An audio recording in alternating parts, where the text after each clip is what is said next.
Hello guys, সবাই কেমন আছেন? আমরা আজকে যাচ্ছি কাচ্চি ভাইয়ে কাচ্চি খেতে। আমরা চলে এসেছি কাচ্চি ভাইয়েতে। এখানে টেবিল পছন্দ করে বসে পড়লাম। এখন খাবার অর্ডার করব। কোন খাবারটা অর্ডার করতে চাচ্ছিলাম সেটা মেনু কার্ডে দেখতেছিলাম। মেনু কার্ড দেখে খাবার অর্ডার করা হয়ে গেছে। কিছুক্ষণের মধ্যে আমাদের খাবার চলে আসবে।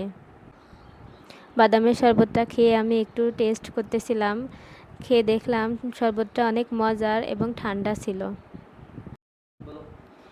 এরই মধ্যে আমাদের খাবার চলে এসেছে। খাবারের গুণমানটাও অনেক ভালো ছিল এবং টেস্টটাও অনেক ভালো ছিল। কে কে কুষ্টিয়া কাচ্চি ভাইতে কাচ্চি খেতে এসেছেন কমেন্টে জানাবেন কিন্তু। আজকের ভিডিওটা এই পর্যন্তই ছিল। সবাই ভালো থাকবেন। আবার দেখা হবে নতুন কোনো ভিডিওতে। আল্লাহ হাফেজ।